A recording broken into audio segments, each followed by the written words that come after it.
Good morning बच्चों। पिछले video में आपने दो चर वाले रैखिक समीकरण युग्म के बारे में कुछ जानकारी हासिल की कि दो चर में रैखिक समीकरण क्या होता है, रैखिक समीकरण के हल क्या होते हैं। प्रत्येक रैखिक समीकरण ग्राफीय रूप से एक सरल रेखा को निरूपित करता है ज्यामितीय रूप से, और उस रेखा पे पड़ने वाला प्रत्येक बिंदु उस समीकरण का हल होता है, ठीक है। या फिर समीकरण का प्रत्येक हल उसको निरूपित करने वाली रेखा पर स्थित एक बिंदु होता है। फिर आपने दो चर में रैखिक समीकरण युग्म पढ़े थे।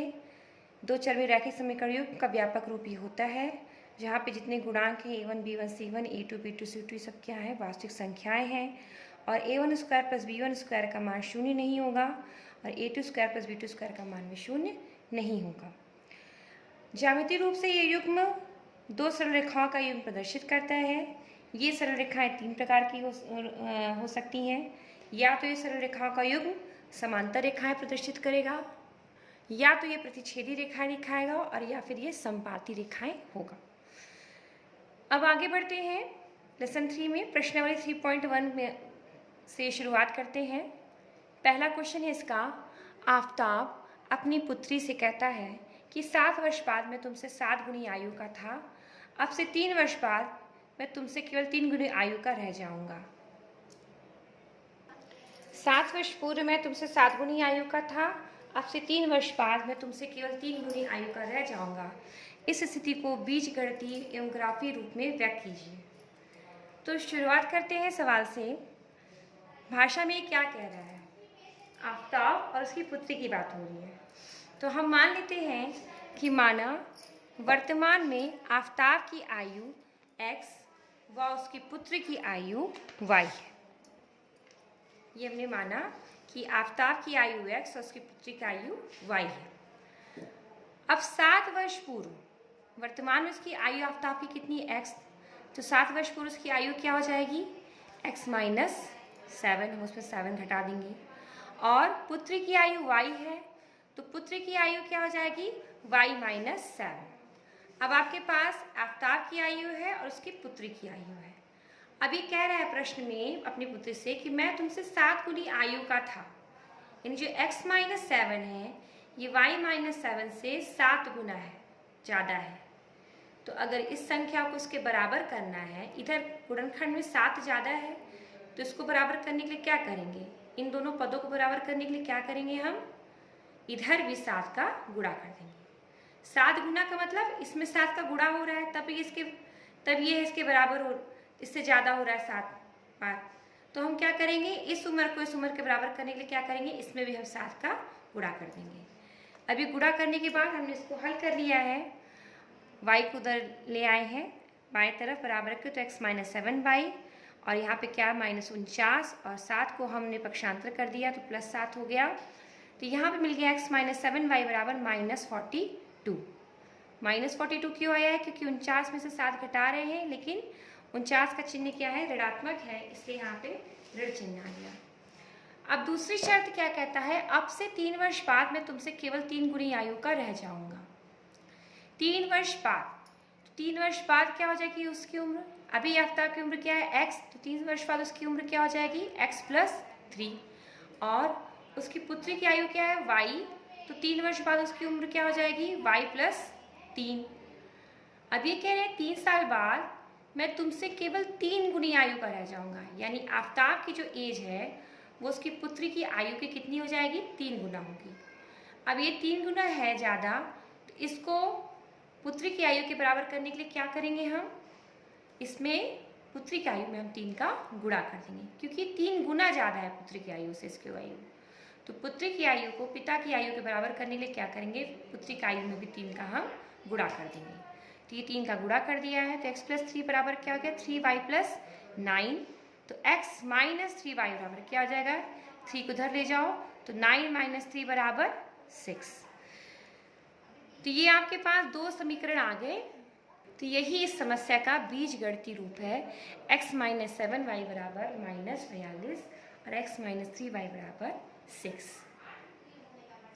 अब चलिए इसी क्वेश्चन को ज्यामितीय रूप से व्यक्त करने के लिए काम करते हैं। ग्राफ कॉपी में हम ये काम करेंगे ज्यामितीय रूप का।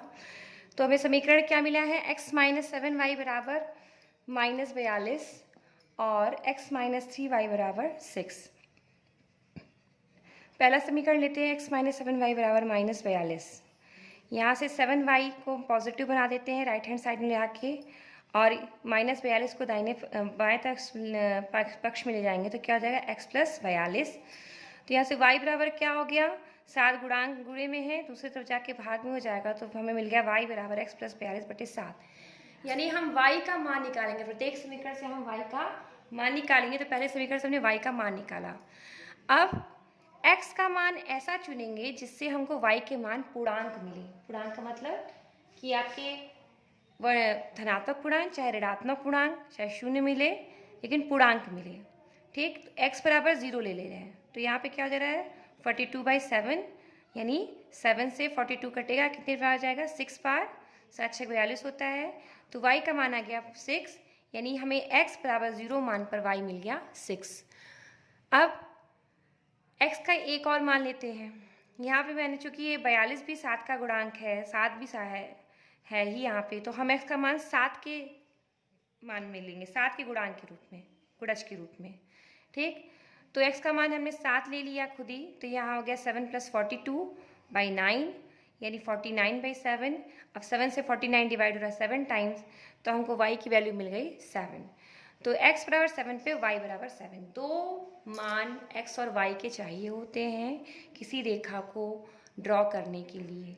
ठीक है, किसी रेखा को ग्राफी रूप से व्यक्त करने के लिए आपको x और y के दो मान चाहिए होते हैं। तो हमें दो मान मिल गया, x बराबर 0 पे y बराबर 6 और x बराबर 7 पे y बराबर 7। ये तो हो गई पहली रेखा की बात। अब आइए दूसरी रेखा की बात करते हैं। दूसरी रेखा है x माइनस 3y बराबर 6। तो यहाँ से y को दाहिनी तरफ लेगा तो ये आ गया x माइनस 6, तो y बराबर x माइनस 6/3। अब x की वैल्यू हम 0 रख रहे हैं, तो यहाँ क्या हो रहा है y बराबर 0 माइनस 6/3, यानी 0, तो ये माइनस 6/3 हो गया, यानी -2।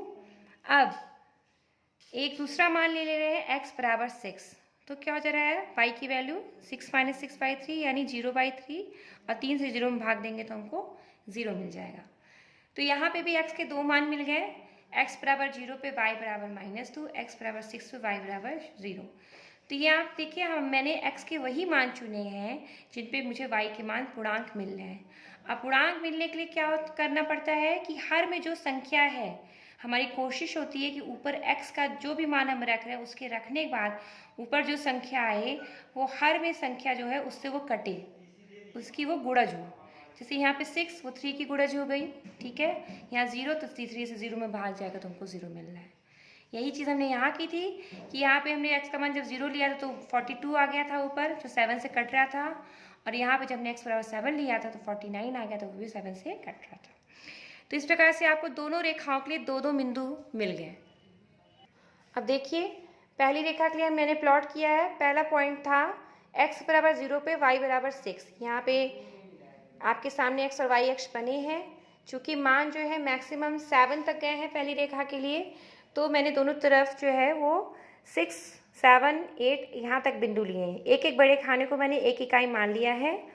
अब ग्राफ प्लॉट करते हैं। x बराबर 0 पे y बराबर 6, तो x बराबर 0, y बराबर आ गया 6, 1 2 3 4 5 6।